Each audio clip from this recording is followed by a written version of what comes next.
Howdy everybody, this is Tansuke. I'm back on again. We are going to do some weeklies today.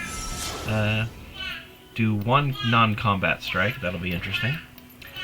And just kind of go through some of the stuff, what I recommend, what's strong about the people, and yeah, we'll get this started. We'll go ahead and take a look at these weekly nightmares. Let's take a look-see what we got here. Let's Rock. The foe has a Rockfall path if they don't have one. Round start, all players get Spell Mana and Deadly. So the first thing that's catching my eye here is this Nautical Nuisance. Very fun one. If you want to do any kind of person that would normally look into running Archangel Seth, that'd be good. If you're looking at the kind of character that really wants to cast big spells, or spells commonly, those are all good. Let's go ahead and figure out which 6-star we're going to use for this one. Definitely not any of those. No, we'll look in this side here. Let's see. Set is catching my eye, but let's do... Oh, is Lux Illuminated the play? Yeah, I think it might be Lux Illuminated. Actually, let's go Mel. Mel Medarda. So normally when I'm running Mel, I run Archangel Staff to get the spell mana at the start of the turn anyway. And there's not much need in doing that this time, so we're gonna go ahead and let's just put a Ludens on her.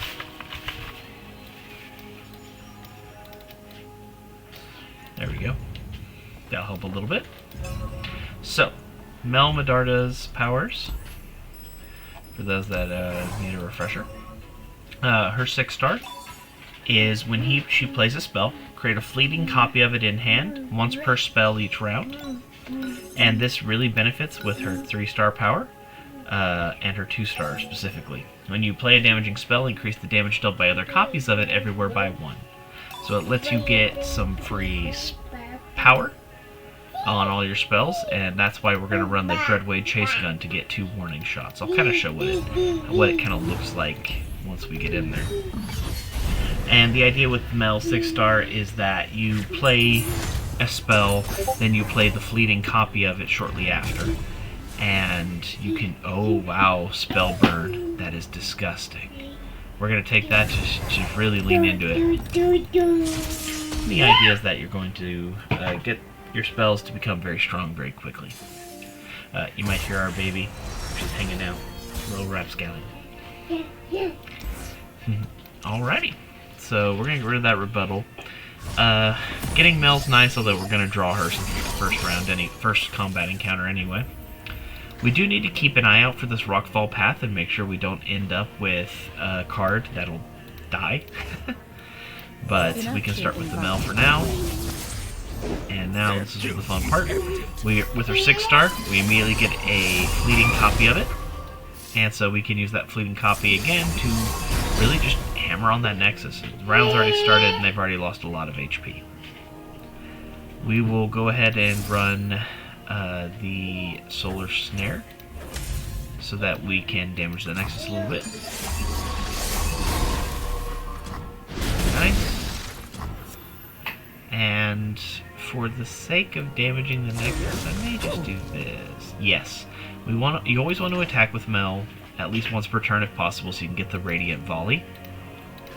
So I'm going to attack with this one little Poro. He has Gumption. And we will not forget you, little Proto-Poro. You will Unga Bunga from the better side. Howdy, Jessicaru. Thank you for the well stream wishes. How are you today? We're going to go ahead and blast their Nexus with 2 more warning shots. Just really burn that Nexus, and that's GG because we're about to play this and attack their Nexus. Doing well, just relaxing after dinner. What'd you have for dinner? Another malefactor subdued.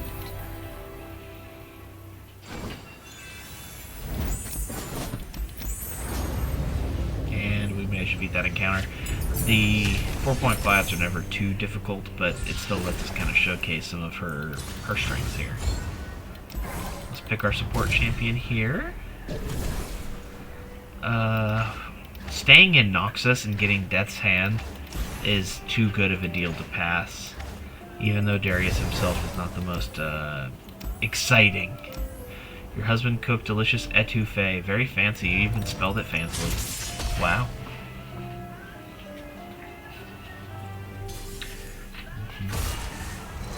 Well, that sounds delicious. I'm glad you enjoyed it.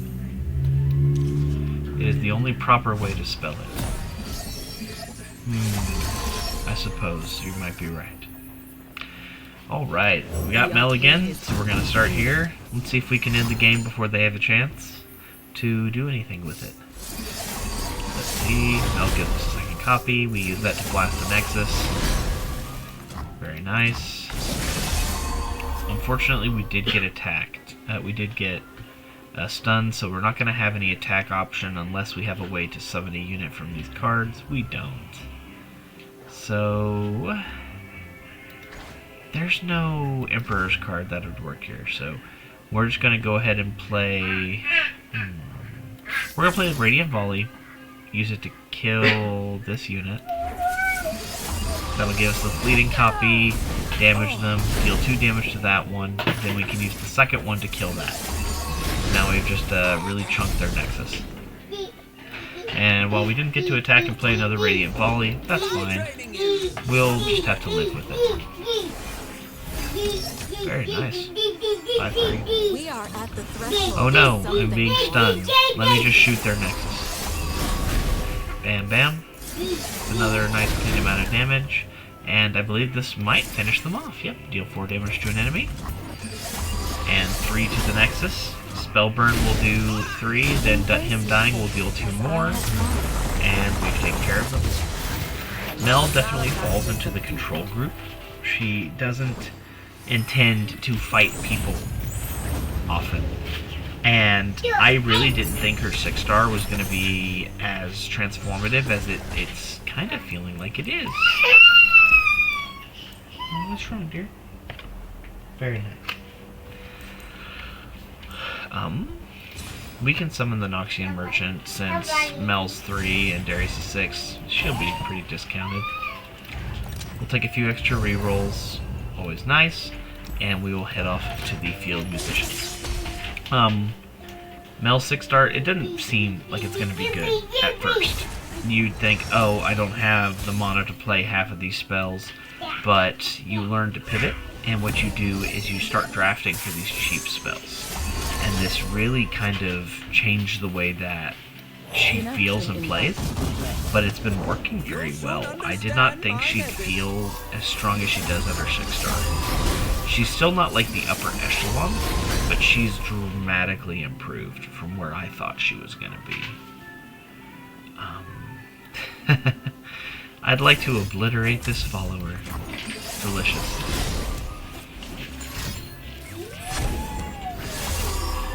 Dang, not power.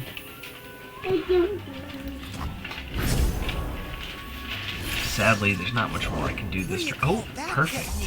I forgot it had summoning beacon, so I can attack and get that. Okay.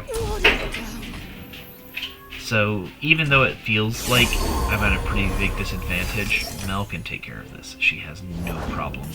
She is going to wipe out this line. We're going to start by taking care of some free warning shots. Very nice. We're going to go ahead and play Lest. Just in case they do attack, we can use this to soften them up, and she might... This unit might survive, so we can use this to... Oh, I messed up. We've been through it all. Not enough. Okay. I'll use her to block, and I will use Solar Snare to damage her, him, and the Nexus, and it will finish them off. How beautiful. Man. So, Mel exceeds at control. Now the malefactors She makes you... Your 6-star... I know this sounds weird. It makes you think a lot more. Before I had her 6-star, I didn't think.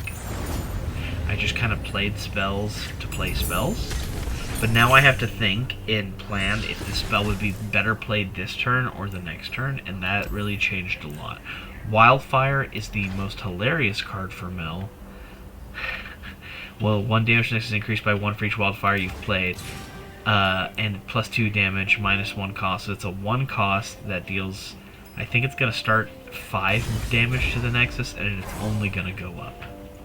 So that's a big find. We're going to look at the champion item chest here. Double attack is very nice. Help protect your Mel. Ooh. Cutting cards. We're allowed to do that since we're not fighting Fiddlesticks, are we? Cool. The day they had Fiddlesticks to weeklies is going to be a funny week, but it's not today. I don't think I want to play the Legion Grenadier. Even though 3 cost for 6/5 is not bad, we don't really want to deal with that. Teemo on duty. Alright, time for Teemo. Hut. 2, 3, 4.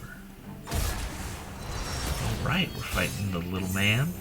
We hope we're going to draw our Mel. You kind of just hope. We got a 50-50, 60-40. Oh, we lost a 60-40. Okay, good opportunity for us to show some of the downsides here.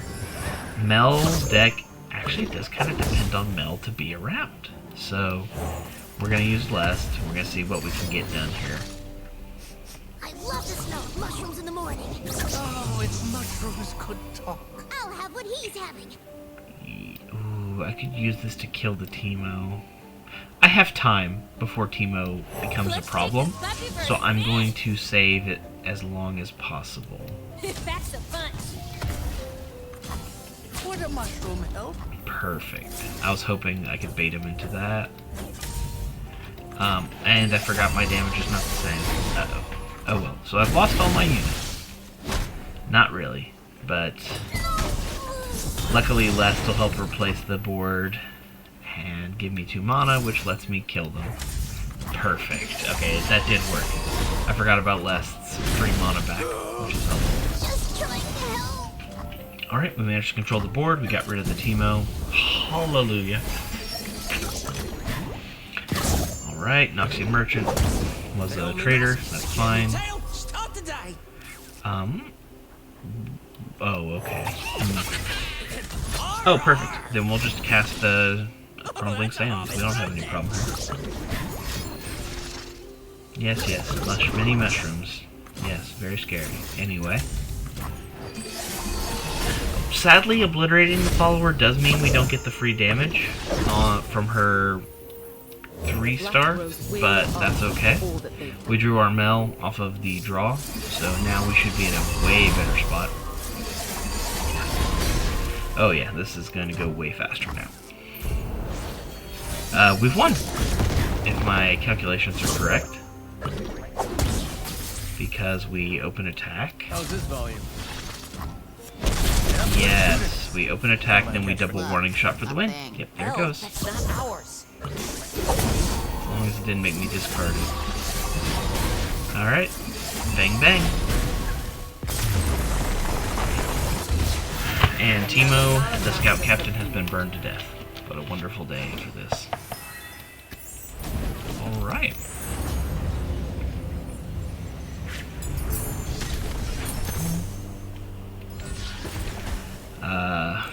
I'm really a sucker for doubling power.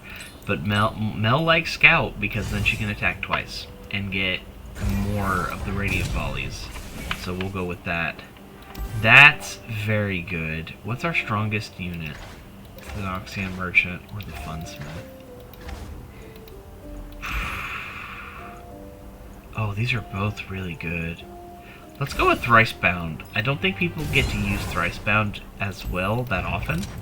And I feel like Dreamwoven Spirits, while it's a legendary, it's seen and people will run it because it's like, oh, it's free attacks, it's free units.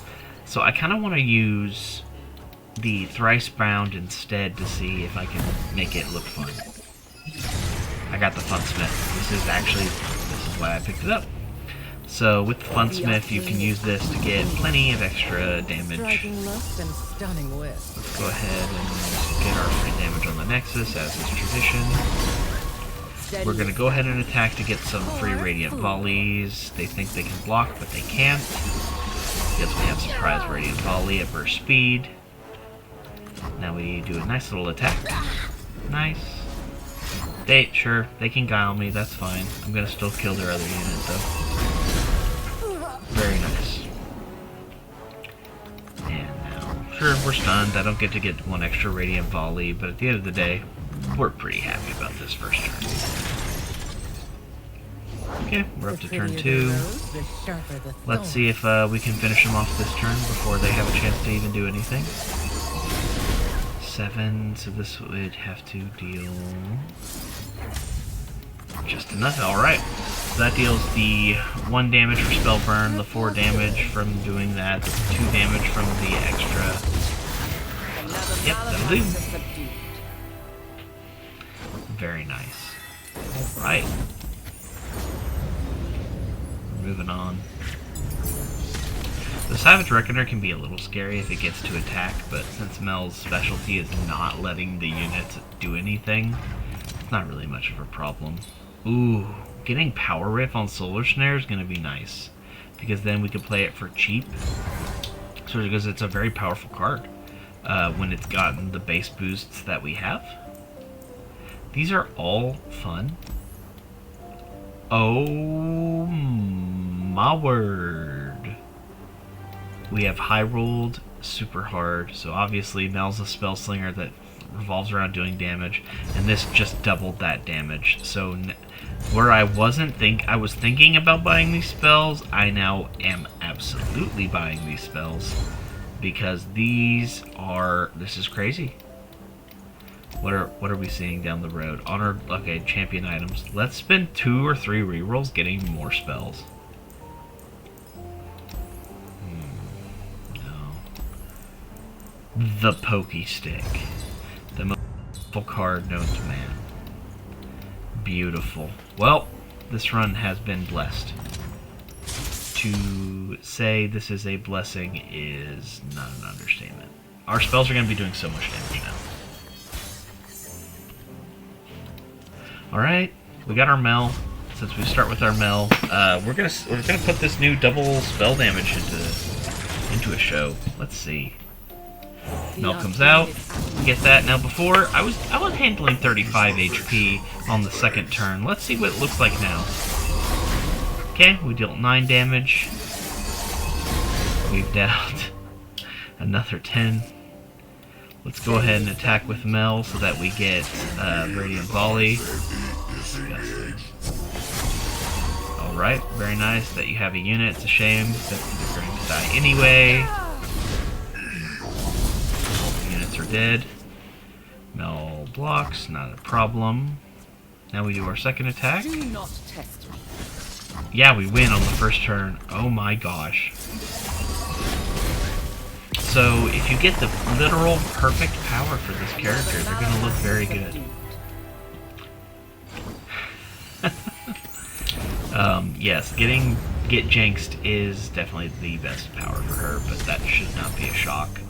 If you're in the Arcane Adventure and you get the Swain power, that's also incredibly good. Oh good, more Mel. Because all we need to win now is just a Mel on the field, so... Oh, perfect. Let's go with Elusive. So that she can't be blocked. And we are going to start spamming it. Now, We're going to go ahead and get rid of this card because we have that thrice bound power. The summon the highest cost follower. We don't want it to 50-50 into the Noxian Merchant if we want the Funsmith. So we're going to go ahead and cut that. Then we're going to take our fight to Kaisa. Kaisa is scary in two places. She's scary when you are new to the game and her adventure because she can get some pretty good stats. And she's scary in arcane maps with Aurelion Soul because she can basically instantly level, which is pretty scary. But we're in neither of those places, so we should be fine. I have full confidence that we're about to utterly destroy this woman in a very respectful way. Let's see what... Oh wow, she actually got Elusive to block me. That is actually super unfortunate. Well, we might still be okay. So let's go ahead and use our warning shots. Spam that damage on the Nexus. We're gonna go ahead and... Oh, golly. We're gonna do one to hit that. Then we're gonna use the second one to kill it. Nice. We have the Pokey Stick, which will deal 8 damage to that. Oh yeah, it's over.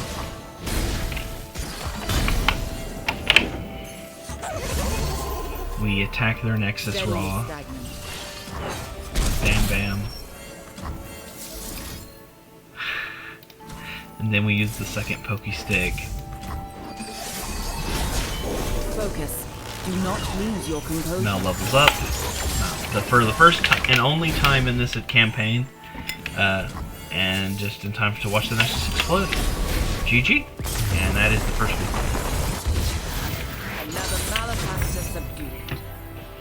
So, high rolling at the end did kind of skew things a little bit, but this does kind of show Mel's idea of spam cheap, effective spells to knock out the units. And that's what her 6-star really lets you change. Is before you were spamming cheap units and spells so that you could level up Mel, so you could get more Radiant Volleys and let that kind of be your scaling, and she'd become your win con. But once you get that 6-star, it's not as necessary anymore. You're gonna find that you would do plenty on your own. So let's go ahead and look at this next one here. Heroics, that's a fun one. Grant the foe strongest ally +2/+2 for each of their allies. And all things grow cold, double the stats and grant fearsome to the first unit the foe plays each round, and deadly. Standard deadly. So this involves you want to control the enemy as much as possible. I think that I want to show Warwick here. Now, 2 addendums. 1, I'm still experimenting because I just got Cruel Experiments, so I've been trying it out on him. And 2, I believe that Warwick is actually countered a little bit by All Things Grow Cold. But I still want to show him off here.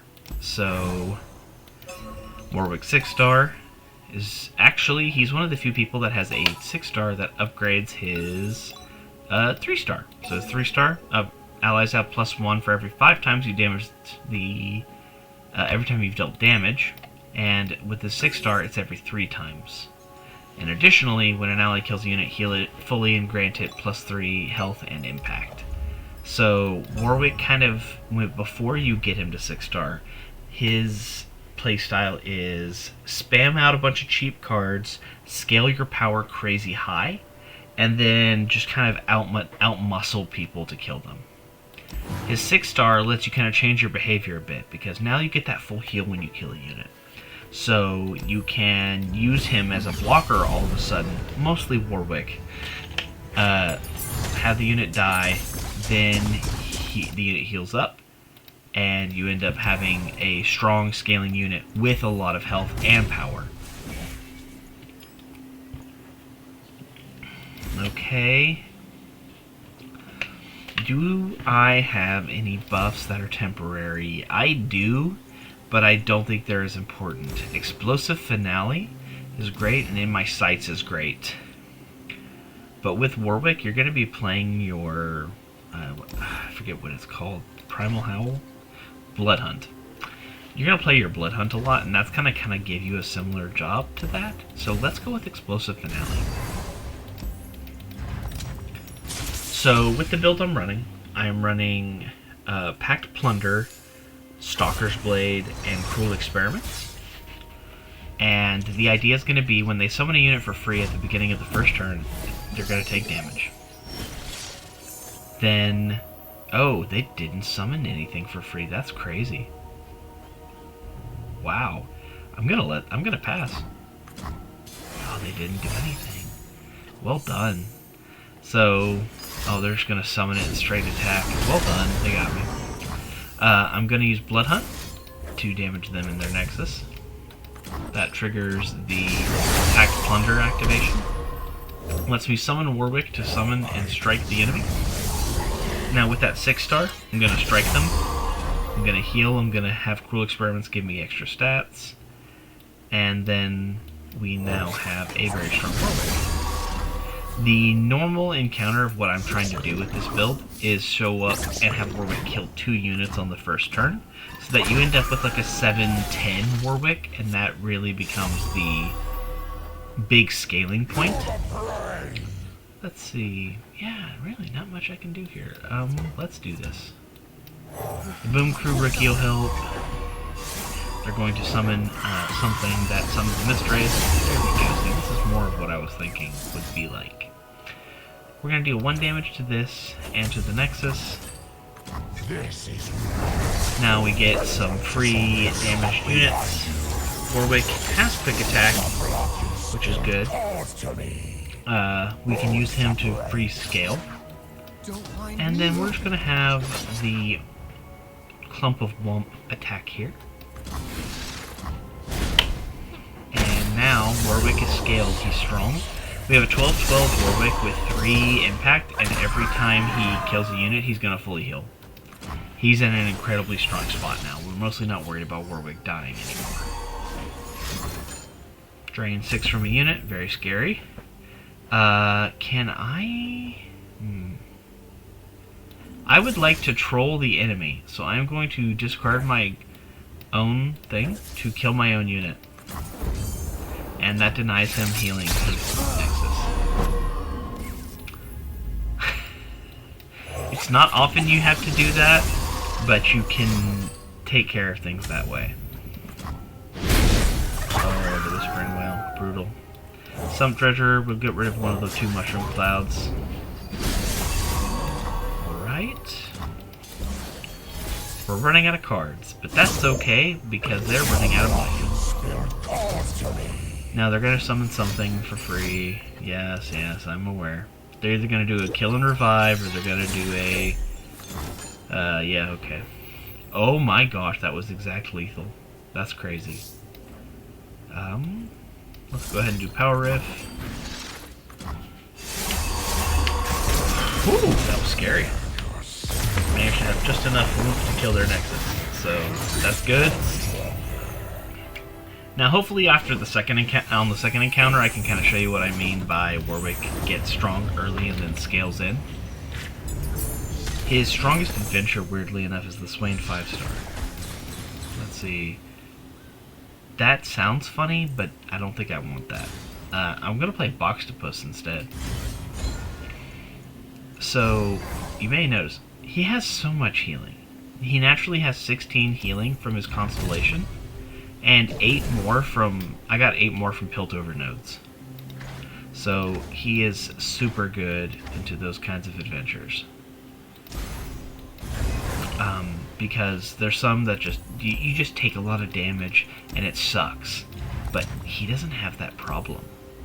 Let's go ahead and cut a card. Let's cut the Bloodthirsty Murderer. No, let's cut Get Excited. I did get to use it on my own units, but it's not normally that good. We're looking at Ash as the mid-boss, and Nautilus as the final boss. That should not be a problem. We'll go ahead and take out the Vicar and Vagabond, since both sides of the next encounter are just shops anyway, doesn't matter where we go. We got the Clump of Wumps. The Kimpunk Shredder is usually one of the cards I get rid of even. It's not that useful. It does damage to everything, sure, but you don't always need 1 damage. Okay, so this is kind of what normally I run on Warwick 6-star on the first turn of the encounter. You run Blood Hunt, and you strike them in the Nexus. This does two things. It damages them, that makes them vulnerable. It also means that they take damage, which is usually enough for Warwick to come in and strike them. So Warwick has Stalker's Blade, he's already going to strike this one, so let's strike that one instead. Now I lost health, but I'm up to 7. Sadly, I don't have enough oomph to survive, so I cannot handle that. Warwick's big weakness is going to be big units, and that's why I had mentioned at the beginning, All Things Grow Cold is a big problem for him, because it makes them have at least one big unit every turn. But I wanted to show him off regardless, so we're going to live with that potential. Here comes another big card. Must be nice. It's always the Vakar and Vagabond, how funny. We're going to go ahead and summon the Clump of Wumps for some chump blockers. It looks like they didn't want to bite. So we're going to go ahead and let it be. Slam a few mushrooms into their deck. And end our turn. Alright, Warwick is lovely. That is great. Let's go ahead and get some power going here before we start losing our mana gems. The Caustic Cast Salesman is great for this kind of stuff. And we will use Blood Hunt to make everybody vulnerable. Die. Yes. We share the water's Okay. And when you're attacking with Warwick, I recommend, and you have these used Cast Salesman and the Caustic Casks, have them attack first, because every time they attack, they explode, they deal 1 damage to each Nexus, so it's 3 ticks of damage, which guarantees you +1 power. So then you can use it to heckle people, like so. And now Warwick will gain strong enough power to kill that. And, yes, that'll do.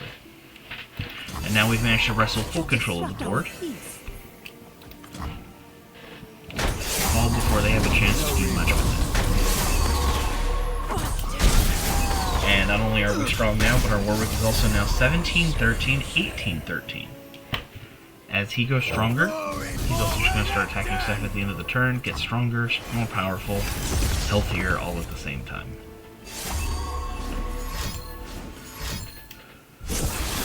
Okay, look at the Sandstone Charger. I can block it. Straight up. We're going to play some treasure to discard a card. Stealth with that. He can block because he has barrier, and Warwick can block because he's fully healed. Oh. There's nothing I can do to save Warwick, is there?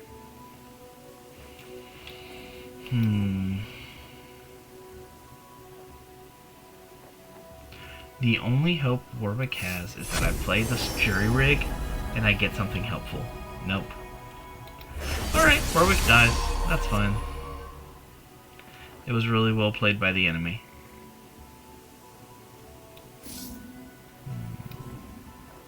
Yeah, no, there's nothing I can do. Might as well let it go. Okay. That's fine. It's a little sad to see Warwick go, but we can handle it.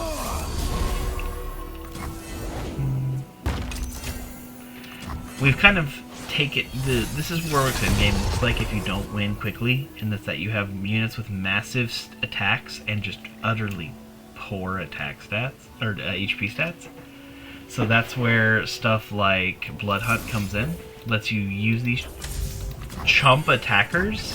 Warwick's kind of the only guy that gets chump attackers where, like, Scuttle Crab becomes a massive threat. Like, look, 14 power Scuttle Crab. So you can use him to attack with a lot of people. Here we have Renekton, nice. We're going to give him 2 power, give the enemy vulnerable. Now the enemy has no power. We go in and just have an attack here. We use a Scuttle Crab to damage their Nexus. And that concludes the round. Good job, Renekton. Alright.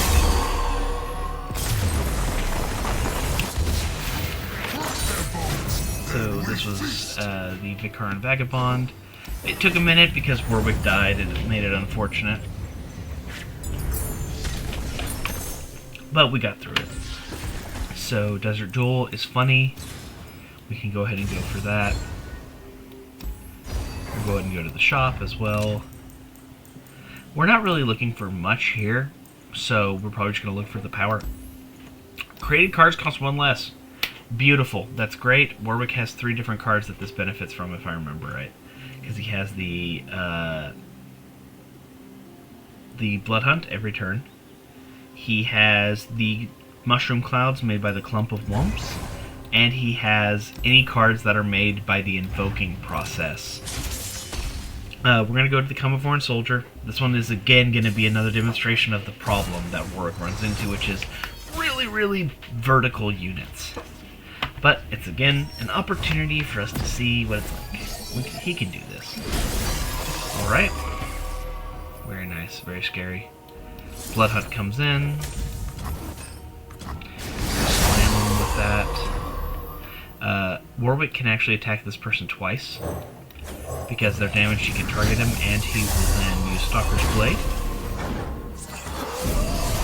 Just like that, they have a Pesky Spectre that's 11-10 on the first turn. And an Encroaching Mist. I mean, if they just keep playing ephemeral cards, I'm actually not that upset.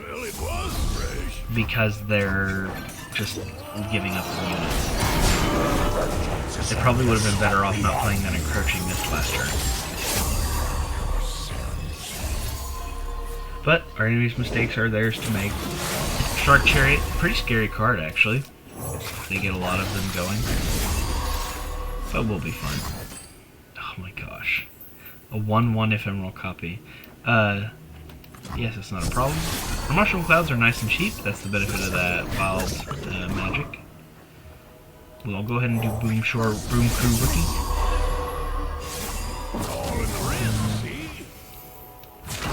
That's fine. We'll give up our Wumps. And in exchange, Warwick gets stronger.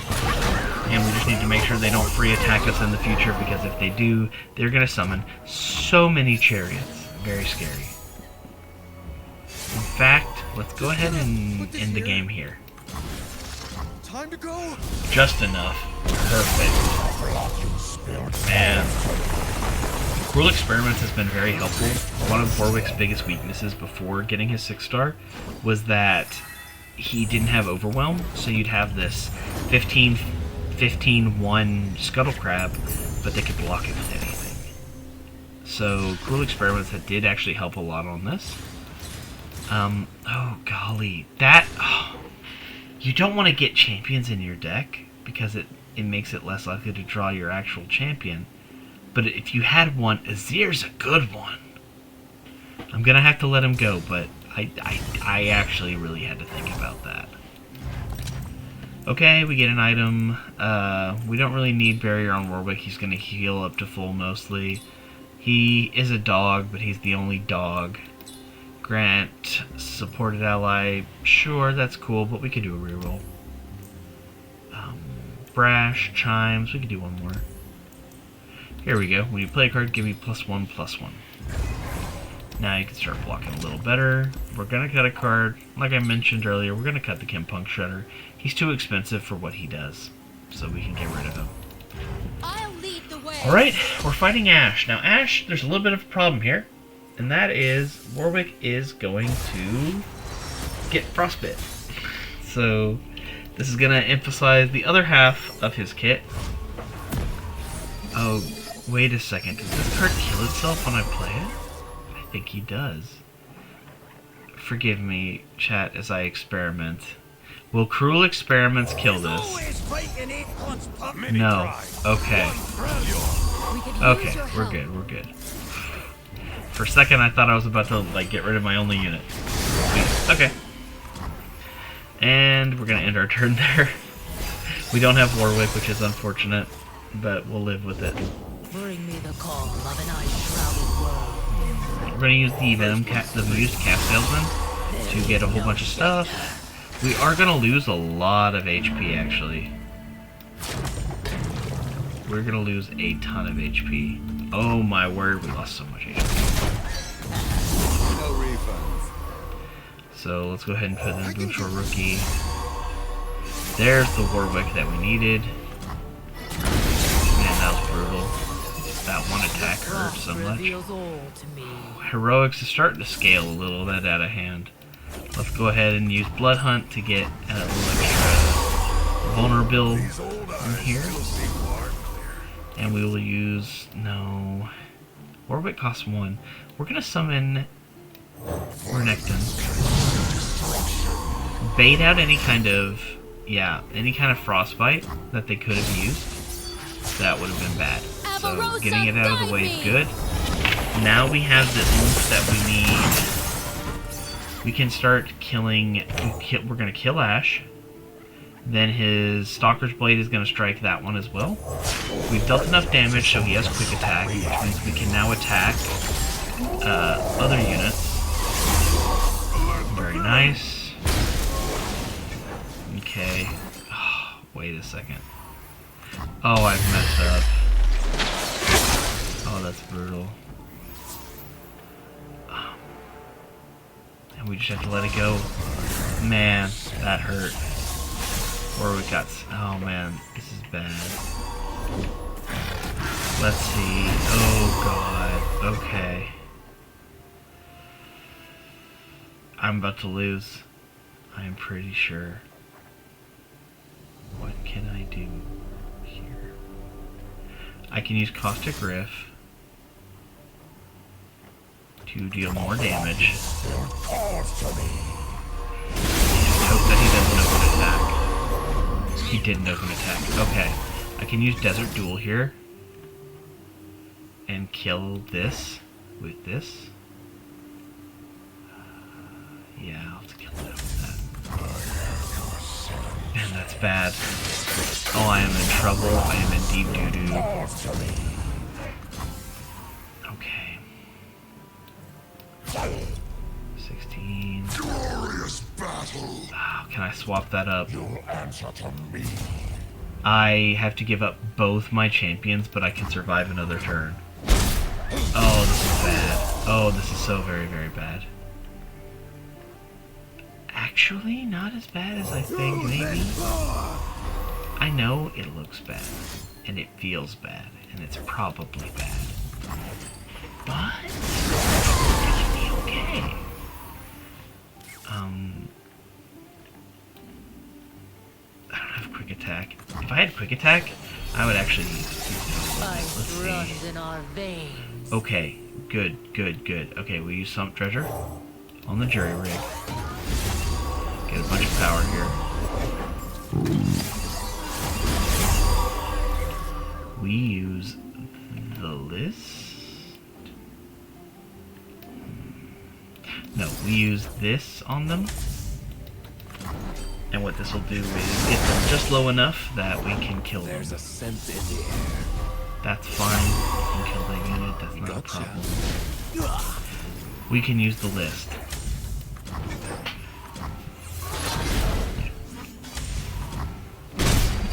Go. And now we use Desert Duel. Cut their attack. Use him again. Gain the extra health that we need there. And now we have enough to end the game. Wow, we came back from that. Oh, that was so bad. I cannot believe we played that just right. Okay. So, Warwick's usual game plan is get a really big unit, and then, like Warwick himself, and have him control the board perpetually every turn. But if you can't get a big unit, you don't have Warwick, you're going to really struggle. So we're going to put Deathless on him. That is nice. And we're going to hope that we get some more power here. Let's see what we get. Oh, man, these are both good, actually. Sharpened Resolve in hand, it costs 0. Has some play, but I'm actually gonna go with the Gearheads. I think that the Gearheads are gonna be better. We have a Rekindler for a revive, but we have to go through Poros. Or we go through the Chempunk Shredder, who is a little buggy. So we're gonna go through the Poros.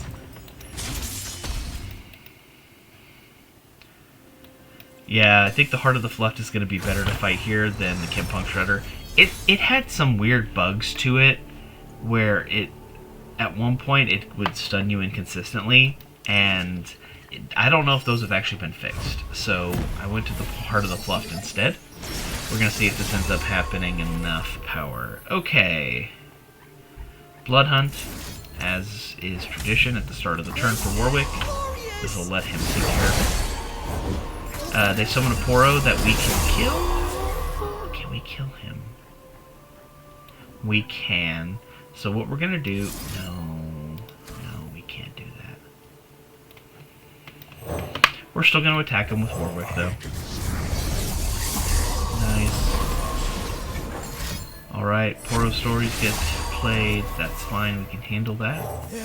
Bloodthirsty Marauder comes in. We're going to use the list to make them vulnerable. This will let us take care of their Poro bot. And then I think this will level Warwick, if I remember correctly. If I can count right. Yes. Warwick is leveled. There's one thing about this Warwick 6-star power that doesn't come up often, and that is, you notice that he has impact. When he attacked, he gained impact from the quick attack, then the quick attack applied the impact. So if you have a quick attack unit, they can get the impact from his 6-star power mid-attack, and then use that. It only comes up in rare instances, but it did mean I got 1 extra damage tick, so that's very nice. We have Blood Hunt, since we have Explosive Finale. Can't pass up that free damage. Oh no, they live! Is what I would say. But they're gonna die. Very nice. We take care of their units. The Poros are a little scary, but we're not that scared of them. They're not gonna scale fast enough. Warwick scales too fast. I mean, look at it. This is turn 3, I want to say. This is turn 2. And he's at 22 power. 16 power. Like, he's a little powerful. So we can now swing for the fences here. Knock him out. They managed to block half that damage, but nowhere near enough. So we managed to win this game. GG. And we are very happy.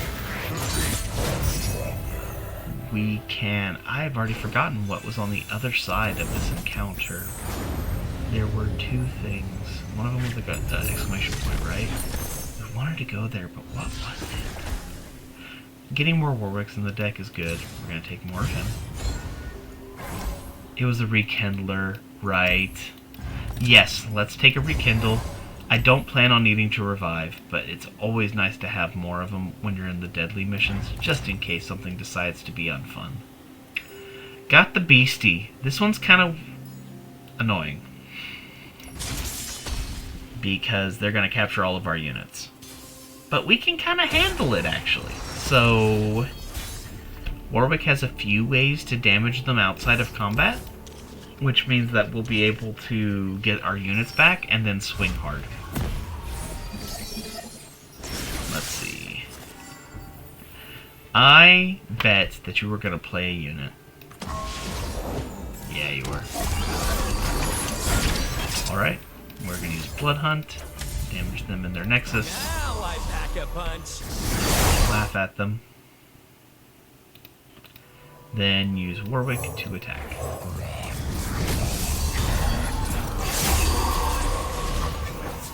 Alright, Bloodthirsty Marauder comes out. Oh, God.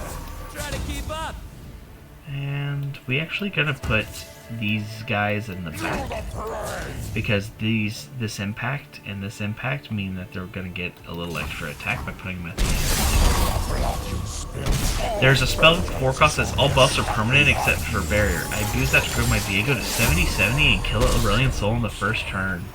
Very nice. Viego kept the barrier buff as well, Maybe he kept the barrier because he had quick attack, but still, that is very cool. So, what buff did you buff your Viego with to get him that powerful? Was it, like, I'm trying to think, like, what is the fun stuff here? Oh, okay. Wait, I don't have Blood Hunt. Oh, he gets +1 for every mist you summon. Yes, but the good news about the +1 for every mist is that those stats are already permanent, actually. So you'd get to keep that. Oh, I could just kill them with double Warwick attack. Viego is very strong. With all of his mist, he becomes a menace super fast, and it makes him very nice to play. Arguably, like I would still say he's top 3 in all of Path of Champions right now. Oh, perma over battles. I don't think that those battles remain permanent across battles. Death is coming. I'm pretty sure.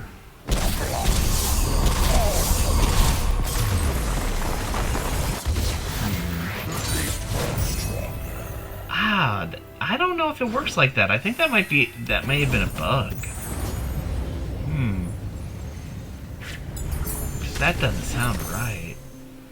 Spell Major Viego, keep all buffs. Yeah, but that buff should go away after the combat ends. That is very weird. I'd love to see it. I'd love to see like a video of that though. That'd be fun. Very much a broken status, probably a bug, but hey, it's cool you got a really cool run out of it. That's the cool stuff. Let's see, what card are we cutting here? I don't think I need the Boxtopus. Yeah, I don't think I need him. The extra mana would be nice, but he's kind of weak otherwise. It was 3 days ago, and I didn't think about recording. Dang, that's unfortunate. Well, sounds like I'll try to get that one in the future and see if I can replicate that too. Okay, we got plenty of Warwicks, so that's good news. Downside is I think we have too many Warwicks.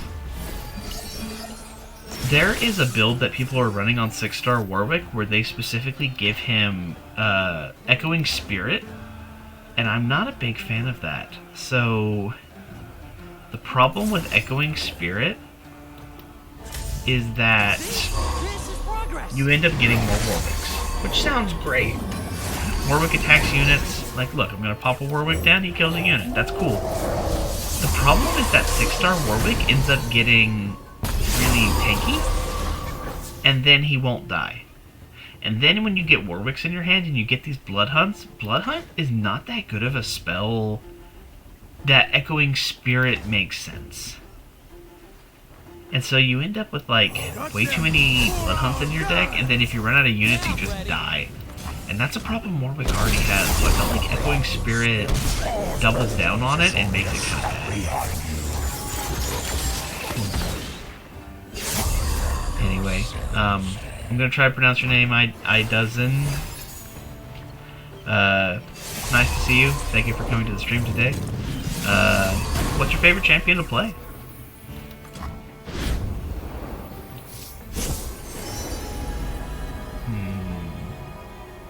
Destroy.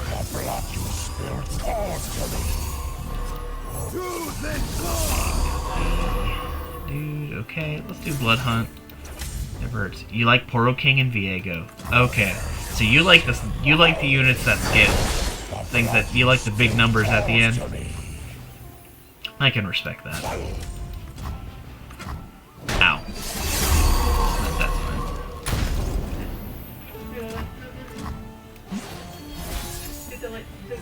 No.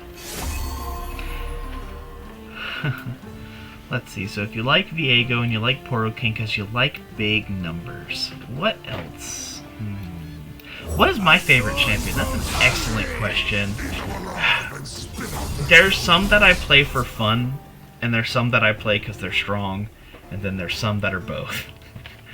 I actually think Warwick is one of my favorite champions to play. And it's kind of weird. But I just really enjoy playing him. I love the idea of, like, getting these really really strong, high-power units, but you kind of get to work for it. Like, so, you don't just start with them being powerful. So Warwick is actually like one of my guilty pleasure 6 stars, and I don't think that he has a good reputation, despite the fact that I think he's really fun to play. So if I were to kind of pick my favorite off-meta one, I'd say Warwick. But what also is fun, and like I really like playing for power, Viego's huge and fun. Love playing Viego too. I'm actually really loving Azir. I didn't think that this vertical Shurima would be as fun as it is, but once he gets that double Star Gem build, and you just get to spam playing champions, that is so fun. Let's see, Sword of Divinity, Cage Match, and Deadly. Let's show him off. Azir. His 6-star lets him get the Azir's items onto a Renekton, Nasus, and your support champion, which means you can then run double Star Gem, and then I run Chosen by the Stars with them. This one is really fun because you just start playing champions after champions after champions. You get super strong. So let me kind of show you what's fun about this one. Let's see. Sharp Resolve is a fun combat trick, so we're going to run that. Oh, and if I was going to say a champion I enjoy that's like still a 3-star that in there. Okay, you like Invokers, you like developing boards, generating more cards and more fun. Invoke it's good for variety, and you really do like having that variety in your deck. I feel you there. It gives you just enough difference. Plus, depending on what you're running, the invoking pool can go really different. Like, this run I'm going a Chemtech Duplicator, so if I see that 6 cost +2/+2, I'm super happy. Versus like, oh, you know, I just really want a really cheap unit right now, and you get the Charger, and you're like, yes. That 1 cost, even just 1 cost is huge. We drew Azir, so this is going to be fun. Oh, no, they have the attack token. Oh, no. We're going to put in Renekton. Let it help you remember who you once And I guess we'll end the turn there. Oh, no. You got the attack token. I'm very upset. That's supposed to be mine. Let's see. We'll go ahead and play Dune Keeper. Get that power there.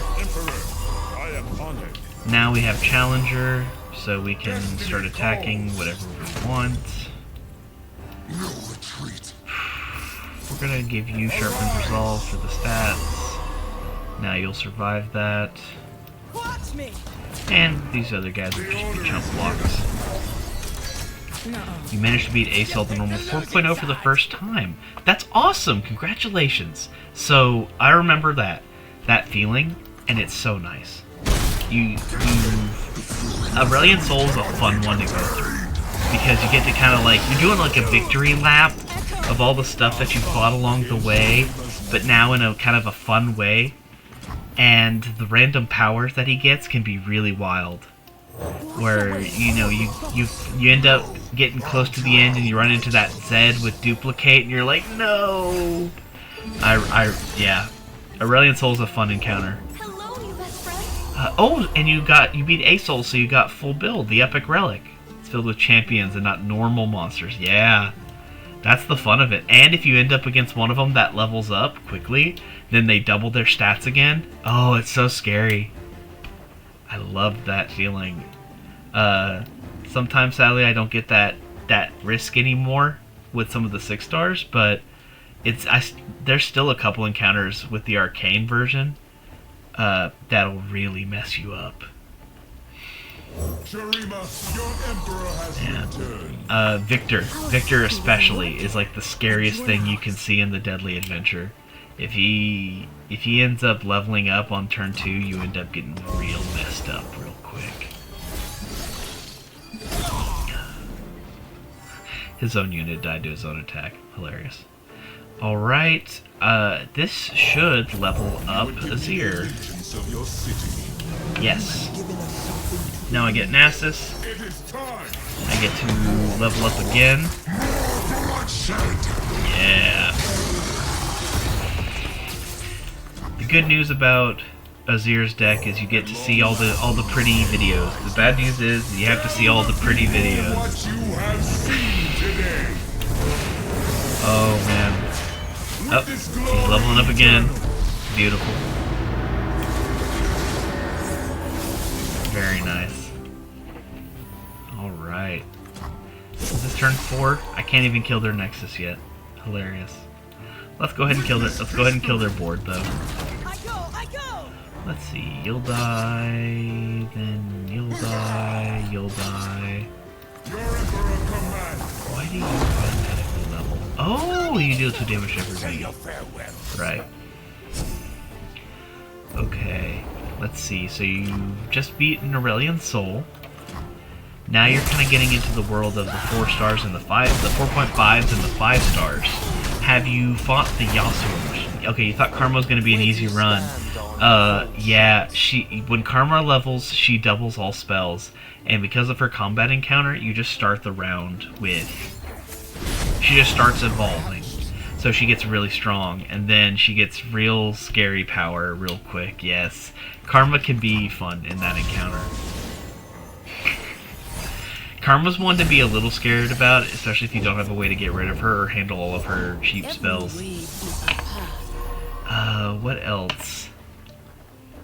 I don't have any attack tokens, unfortunately, so I just have to kind of survive this round before the thing ends. You've beaten Aurelion Sol for the first time, so have you tried the Yasuo adventure yet? The 4.5 star in North Ionia. That one is one of your first opportunities to run into the deadly modifier, so I'm curious to see what you're thinking about it.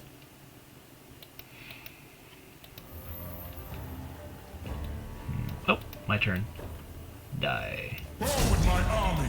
It is time. I'll let them pick it up. You don't think you have that unlocked right now? Oh, you have to unlock it by beating Aurelion Sol with 3 people, don't you? Okay. So you beat Aurelion Sol with Viego, and you gotta beat him with a few more. Life and death inexorably Okay. interwoven. Alright. The sun rises. Gotcha. So, yeah, you're still at that phase, you're working on that. Well, as you may have guessed by watching the gameplay, I'm on the more in-game aspect of the game. So if you have any questions about anything that you want to know about, I kind of have all the answers. You beat it 4 times already, you need another one to unlock Lysandra. Lysandra is quite an adventure, I'm not gonna lie. Oh man. Yeah. She's a little wacky. I kind of don't know if I want to spoil things for you and tell you some surprises about that encounter, so I think I'll let the secrets kind of be there. But she's very unique. Let's see. Ari as an Ascended, Gwen as an Ascended, the Poro King as an Ascended. You know what? Idozen said he likes it. Poro King. We'll go with the Poro King. We'll let his Poro Majesty go through. Angry Yetis. Let's fight the Yetis. Yetis are fun. This node's one of the first traps that you ever see when you're learning the game. Is you see the Yeti and you're like, that doesn't seem that strong, and then you fight it, and then all the Yetis are like 16 power at the end, and you're like, oh god. So I love those Yetis. Alright, the Star Gem comes in. That lets us play the Renekton for free. Now because we have 2 4-star gems out, now we can play the Poro King for free. We have a nice little nest egg here. Alright, that's fine. Now we can play Nasus for free.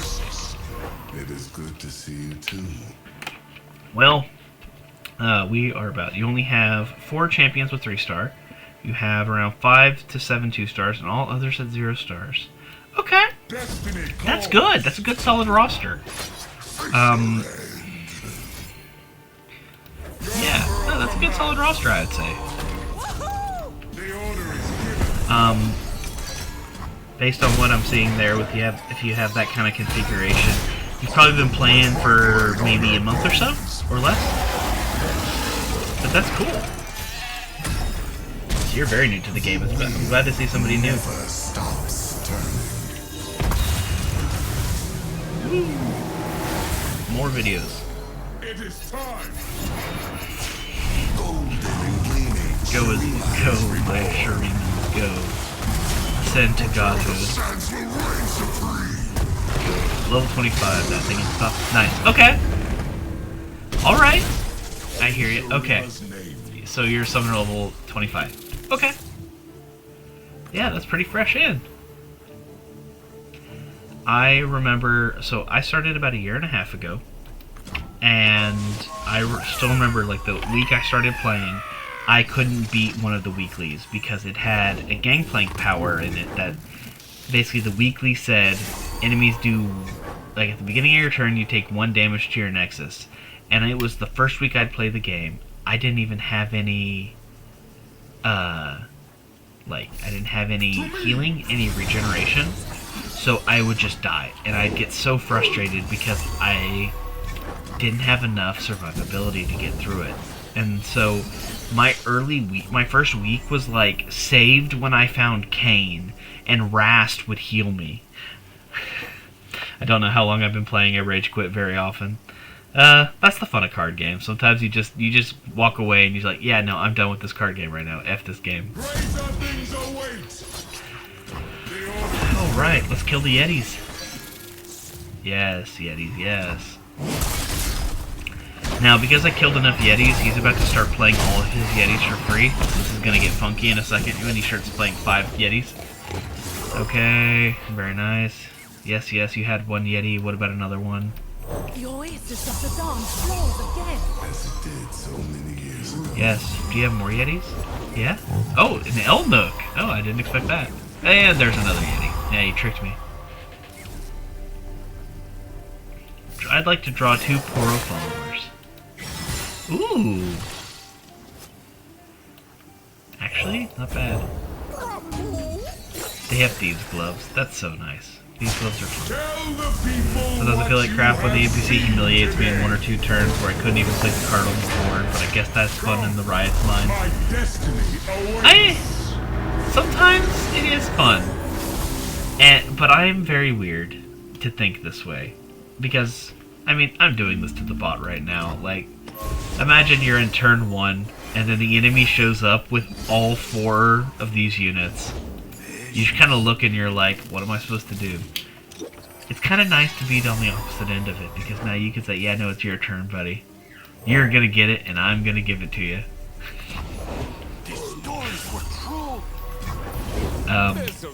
And also it does suck where you have those turns, but then it makes you feel so much better when you beat it. You get that one lucky run where you manage to finally get enough power that you could take over. It feels so much better when you get that hard-earned victory. That one high roll that was super awesome. It feels so good. That one run where you're a mage and you get jinxed and double all the power. It's beautiful.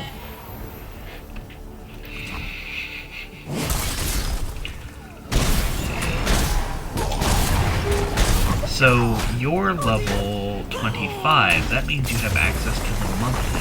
Have you tried those yet?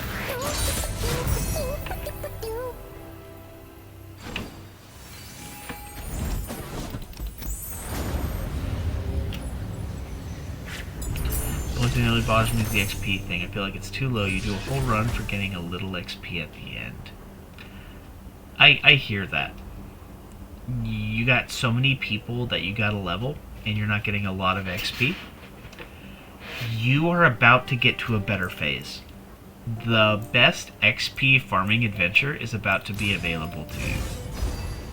So, once you have 4.5 star adventures, you'll be able to go to one of the nightmares, the Fizz adventure, and then that's going to be a great way to level up your people.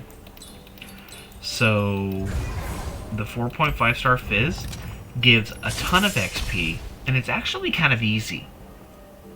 So you can use the Fizz Adventure to gain a whole bunch of XP for your people and level them up quickly. A lot of my people have beaten the Fizz Adventure. Just because I needed to get them XP and I could kind of cheese some good level ups off them. Alright, Azir comes in. You have nightmares that you haven't done yet. Try the Fizz Adventure. I think you'll find that the Fizz Adventure is not that difficult. For some people, it's even better. The monthly challenge, I haven't done anything yet. Destiny calls. Makes sense. Oh wait, can I? No, he'll die if he does that.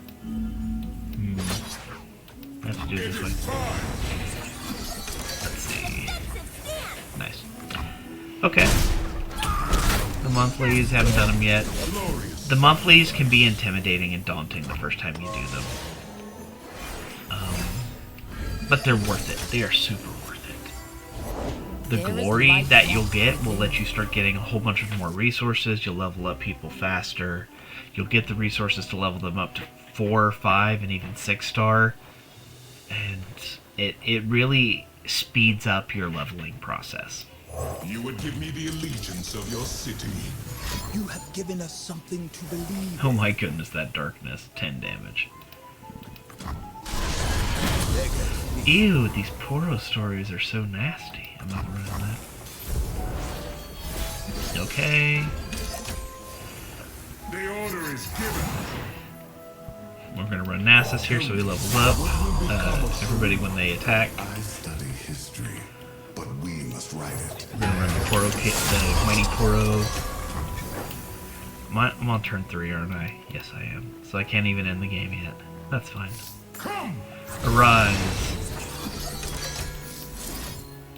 Your Emperor commands. There we go.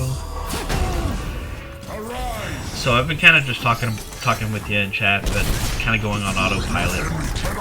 Once Azir hits 6-star, he just becomes a giant item carrier, and you just put all your items on Azir, and then all your champions get it. So all the items Azir has are on Renekton and Nasus, which means you get to really double, triple, quadruple dip. Oh, hey, nice, I leveled. A Poro King has arrived. Butcher of the Sands will reign supreme!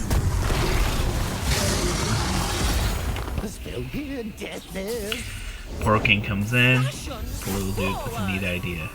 Yes. Now Poro King has 28 power.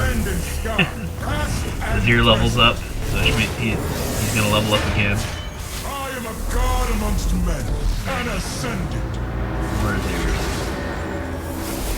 Got this from a side quest. Let's see. Sandstorm. Obliterate 3 units. Die, die, die. Why did it do? Oh, it had blowback? Hilarious. Alright. Round 5. Look at that. I can kill him now. Perish.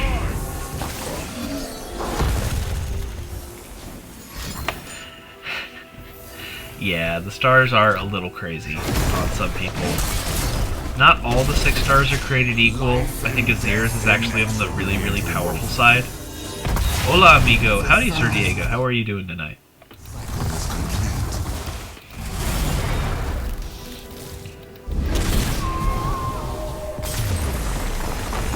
Yes, Azir's is on the strong side. The ability to get items that are relics that are normally just selfish for champions and getting them to be for everybody was something that was a really smart way for them to let Azir have something unique in Shurima, I think. I don't need this card, actually. That's expensive. Let's try something different. Ooh, Shimmering Mirage. Look at that. Give more units. You could say I have 2 champions maxed out, Garen and Dead. Howdy, Sir Diego. Thank you for the follow. You have some units 2-starred. Garen and Diana at 3 stars. Hey! You know what? Those 2 are pretty good early on. Diana and Garen are really good for like all the up to those 4-star because they can do what they really want to do there. I like Garen. Garen's a guilty pleasure. I try to make him work even at the harder stuff. He has a few problems for now, but they'll fix it.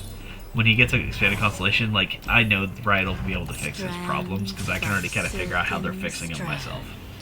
Diana is going to be interesting. When her whole concept of, like, Nightfall is really cool, and she's one of the few people that by default gets, what's the word? Double attack. She can get double attack. You prefer Diana's fun, but you prefer Leona with Daybreak. Okay. Daybreak, the concept of Daybreak is fun, but I feel like with Leona it's so slow. Like, unless you have Ravoon Daylight Spear on the field, you only get one Daybreak a turn. But with Nightfall, you can just be like, okay, I play my 1 cost, and then I got 1, 2, 3, 4, 5 really cheap cards. You get a lot more value out of Nightfall. That's what it feels like. They grow up so fast. Let's see, okay, let's go ahead and level up Renekton. Let's destroy Elise. And in the process, give him that. Okay. I can kill that. Gonna catch the sky. Sure, why not? Nightfall is faster. But I'm excited to see what they do if they ever try to give Diana an expanded constellation. With her, I can't quite easily figure out what to do to help her scale with these strong stats. So I look forward to seeing what Riot does with it. I'm very strange in that I see, like, I like to try to engineer, what's the word? Like, I like to make constellations, for example. I like to think about it and figure out, like, what kind of nodes people would like. And for Diana, it's going to be interesting to see what they do with her. You would give me the allegiance of your city. Man. Look at all these spiders. Terrifying. Go ahead, let's see. Okay, how do I do this? I eat some of the damage. I use this to get regeneration. Then I block these two. There's no point in blocking the Overwhelm unit, so let's block the Fearsome unit. There we go. Nice! We cut down them from 40 power to 20. 40 to 20. Not bad. We can live with that. Or 45 to 25.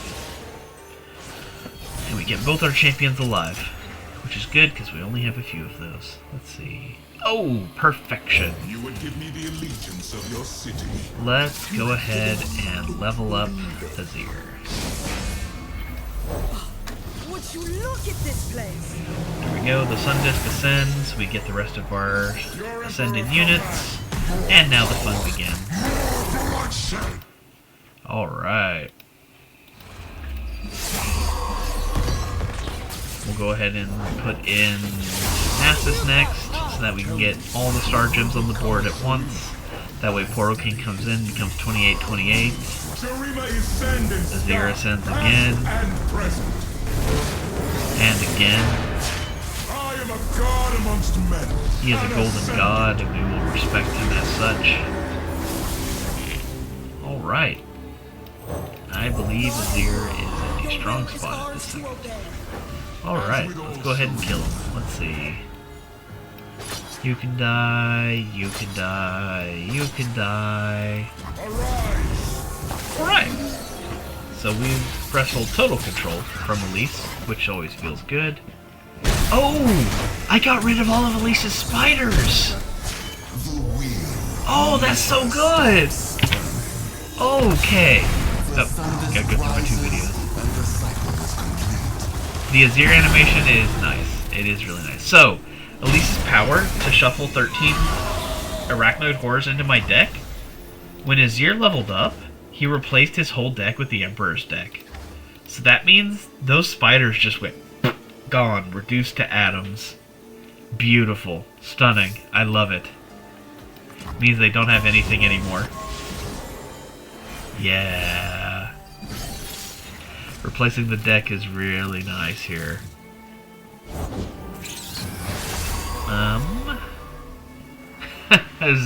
Nasus is helping me a lot here. Let's go ahead and cut that spider's power. We'll draw 2. Ooh, the Emperor's Guard, very nice. Alright, we'll let that happen. Go ahead, attack me with this dude. I know you're gonna do it. Go ahead. Oh, you're attacking me with 3 things. Okay. You face an ascended. Nothing I can do otherwise. Oh, I'm gonna give it to you, Elise. You're gonna get it in a second. I've got you until round hits 5, then you're dead. Ding ding. Just hit 5. Be gone. The order is given. Alright. Bam. Alright. Halfway point on this mission. Real easy. So, Azir just gets ridiculous. All the items that you put on people just become more and more and more. The holy grail, and I'm about to try for it, is to get Oracle's Lens. If you get the draw me at the start of combat, you basically just win. I like that ancient coin though, but I'm gonna skip it. +3/+1 is also good. Someday you will get there. All I did to get here was do dailies, do weeklies, do monthlies. And then if you want to, do the Battle Pass. I do Battle Pass because I like the game, I like to support the games I play, but you don't have to do the Battle Pass. The biggest stuff you're going to get are from your weeklies and monthlies. And getting to that glory shop, and you're going to really be able to speed up your acquisition. Okay, Power Riff is really good. I'm going to take Power Riff. Because now all my champions, no matter who I draw, I get to play. Because they're all cheap now. Extra mana gem. I don't need mana, and I don't want my opponent to have mana. Each round, the first time you play an ally, sure, gave it 2 power. I see a champion item, I'm running Azir, I'm getting that champion item. I'm gonna go fight survival of the fittest. This one's a little annoying, but it's conquerable. Let's see. Let's try to draw as many champions as we can. If we get 2 or 3 champions, this is going to be great. We got none. Okay. Don't draw Azir. No! Oh well. At least Azir's free to play. There Do we go. not see what is. See what will be. Nice. Only the finest Let's serve. play the pristine, esteemed You will give me Hierophant. the allegiance of your city.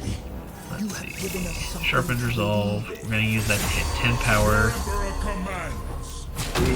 Okay. Oh! I just killed that for 5. Nice. Today you completed a lot of missions. Awesome. The missions are the most important part of leveling. Arise. Nice. Good job. Okay, we're going to hit them with a little soldier action. Nice. Stand Nice. Alright. The good news is that once we get that Sun Disc leveled up, we'll draw all of our champions anyway. But it would have been nice to have it down. Shireen, earlier. see what I see. Carry it with you. Shurima. Emperor, I am honored. Ouch. I've been stunned. I've had enough of you. Soothsayer, give him a spell shield so that doesn't happen again. Our Let's city is in your see. care. Go ahead, attack me. Behind you. Ah, you fool. Okay, well, that something's gonna die, so might as well be you. Might as well kill that. And we'll use Sharpened Resolve to kill you. Your emperor commands. Nice. We get 2 out of the 3 done. Lose 4 health, but that's fine. Walk away. Damn it. Alright. Just 12 more turns. 12 more, not 12 turns. It's gonna be a lot quicker than 12 turns. But 12 more things. 8 to a unit. Yeah, sure. Let's do Bury this. them. Bury them alive. Play all those sand soldiers. Let's play Azir's Arise so that I get a 5th soldier. Shurima is sending. Hey! Oh! Perfect. Okay. Azir leveled. Which means the Sun Disc ascends. I get to draw all my other champions now. Arise. Perfect. With this The glory. weekly 3.5 was annoying. Yes! This week was crazy. It is time. Because this week had small stuff, right? Like when you summon a unit, it's 1/1. That's normally a really hard modifier. I was super surprised to see that in a 3.5. Yeah, that one was nuts. I beat that one earlier this week. I was like, what the heck? Why is this one down here? I felt bad for people that like are just showing up. No, yeah, I can't wait to do 3.5. Those are the easier half. You know, small stuff is not an easy modifier. You need like Yuumi, you need Akshan, maybe Mbessa, Heimerdinger. You need some weird people to handle small stuff.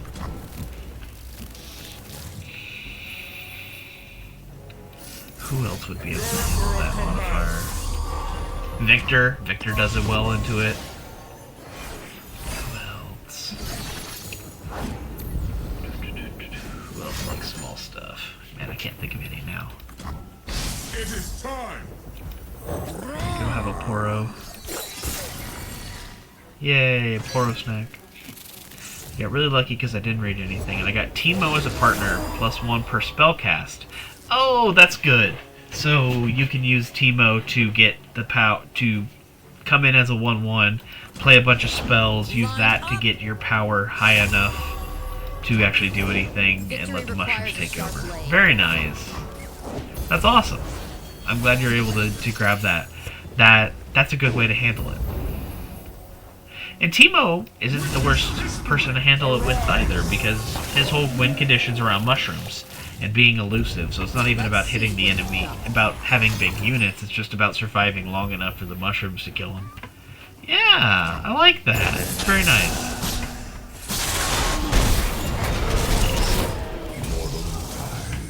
Alright. Okay.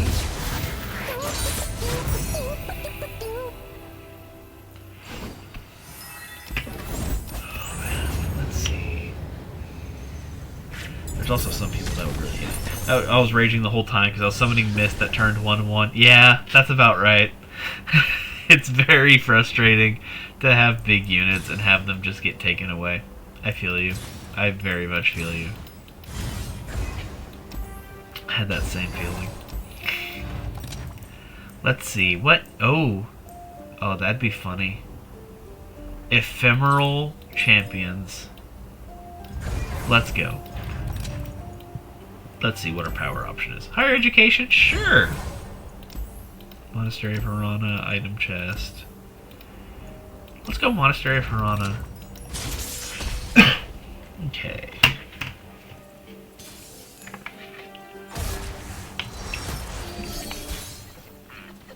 Alright, we got plenty of we got Renekton and Poro King.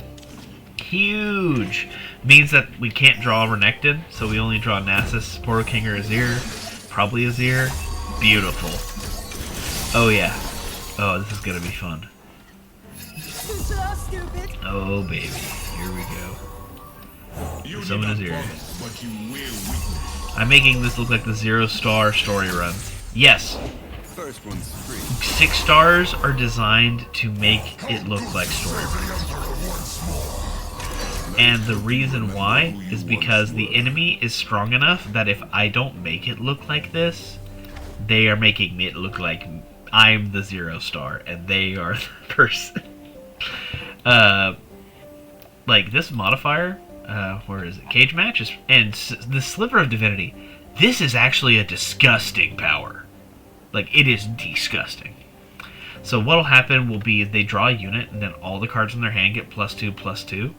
And then they play it, and then it increases it by half.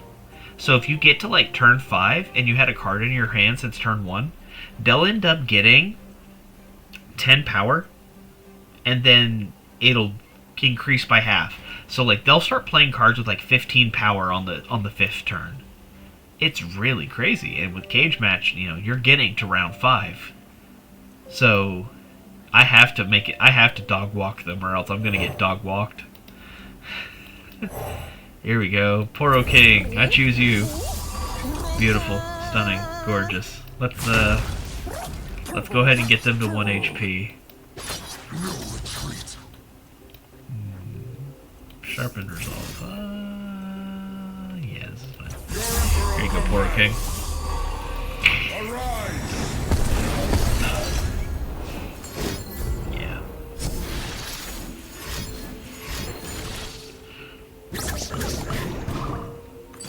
And I think I said it earlier, but Azir is definitely one of like the stronger end of the 6 stars, just because of how crazy the power he gets off these are. Sands of Shurima will be stained with blood. So I would definitely say that like he is also not just 6 star, but also an exceptional 6 star unit. I don't know if I'd make him in like the top 3 overall, but if someone else did, I wouldn't be upset. I think he might be one of like he's definitely like top 5 strongest 6 stars in the game of all the ones that I have tried. I am missing like 10 to 15 6 stars, but of all the ones I've tried, his is actually insane. Okay. Let's see. Really don't like what I got. Let's just summon the rock hopper. Nice. No, my Nexus. No, my Nexus. Oh, ouch. Yeah, it's fine. My name echoes through a tell the people what you have seen today. Yes, draw Nasus. Yes. It is time. I am a god amongst men, an ascendant. Yes. Butcher of the sands will reign supreme. This is kind of the downside of Azir. You just spend a lot of time watching them level up. I got the kid. That, and if you see Xerath, you're legally required to take Xerath. Because then you have all 4 Shuriman Ascendant units. Because you gotta have that. Turn 5? This is only round 3, no! Oh, this is gonna take so long. Okay, here we go. Attack, attack, attack, attack, here we go. Arise, my sand soldiers. Do what you must. I am a god among man, little mine. Well, he is. I mean, look at him. This man is a god of the sun. See? He's not just haughty, he's generous. A deep, deep golden god. Ooh!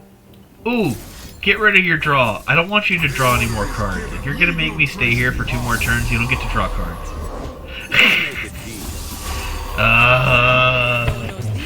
But see what I mean about these cards? He's starting to get some crazy cards. That's a 14-12 on turn 3. Forces just left. Perfect. No refund. He just pokes my Nexus. Let's see. Oh, nice. This Poro Snack is free. Here. Let's go ahead and kill your unit.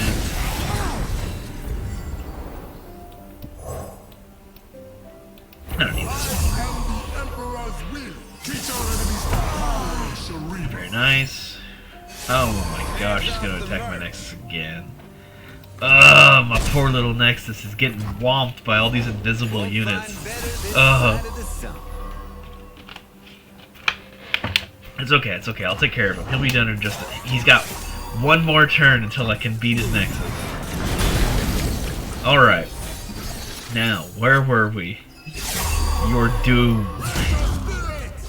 Attack, attack, attack. Take care of him. Let's go.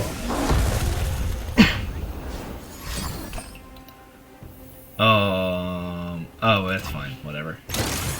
Wait, are you... No, okay. I thought he was about to make more use Cap Salesman. And I was about to be upset. Alright, we get one more little movie. Nice. Shurima. Alright. Wow. They played a lot of cards, but didn't change a whole lot. Let's see. Alrighty. That nightmare was over. They played a lot, but they didn't do much, so we'll take our final cards. We'll cut something. We'll cut maybe 2 things. I like the Poro. Let's keep him. I'll get rid of the 4 cost. What else can I get rid of? You know what? Let's get rid of the Emperor's Dais. I don't know if I need that either. Galio. Okay. I wonder what Galio I got. Is it... I'm guessing it's Malphite Galio. It's Senna. Dang. Oh well. I was wrong. I can live with that. So now it's Senna. I did like about Galio how he summons a random... Like, he has a random support champion. I think that's cool. It lets you have a little bit of variety in between your runs. My name will echo Double the Azir. And we shall double the Poro King. His Paragesty.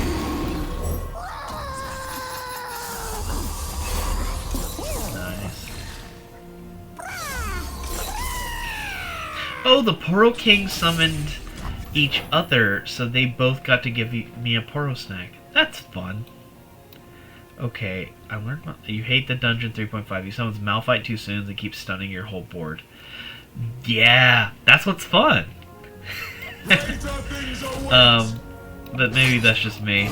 I think that's a cool part of the encounter. Is that no matter which Demacian he picks, you kind of have to adapt and figure out what you're doing. So with Malphite, you gotta blitz him fast. You gotta stop him from doing too much, because when he attacks, he's gonna stun your whole board. But then with Shyvana, it's all about control. You go slow and stop her from doing what she wants to do. And then with Senna, you basically just want to stop her from killing her units. However that may be. Okay. Shifting stance. Let's go ahead and play these Poro snacks. Why not? Okay. Nagakabura sends her blessing. Okay. 17. How many means I need to play 4 more? Let's go ahead and do that. Of your city. Nice. You have given us something to believe Oh, in. see, yeah, that's kind of what I was worried about. She's killing my units. So, luckily, I have Star Gems, so the Poro King can just be played again for free. If anything, that actually helps me. You can't beat the Fiddle 3.5. He burns your deck in less than 5 turns. Yes! And that is a very fun approach. Fiddle is very annoying because he has control, he gets rid of your deck. It really makes you think about, like, okay, what cards do I do in my deck? If I could offer you one piece of advice that people had to kind of learn, it's that when you are at the very beginning of the encounter and it shows you your opening hand, don't mulligan anything. Don't re-roll any of the cards. And the reason is that those count as adding cards to your hand. So if you have 4 cards and you're like, I don't like these, and you re-roll all 4 of them, it gets rid of 4 extra cards at the end of your first turn. The order is given. So that can help with that. And then the other thing is that if you cut cards normally at shops, at healers, don't do it. You actually want to keep as many cards in your deck as possible that help stop him from decking you out. If you follow both of those, it makes it a little better, but honestly, he can still be very annoying, so... Those are just stopgaps. They're not going to guarantee a win, but they'll make it more likely that you do.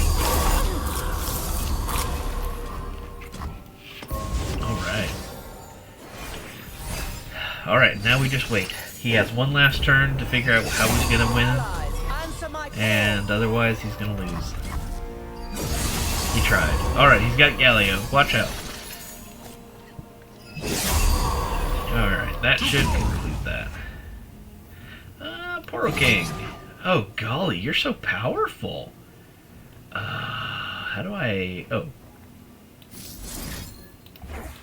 Yeah. 4 minus power. You know what? I think I have another one. I don't. Darn.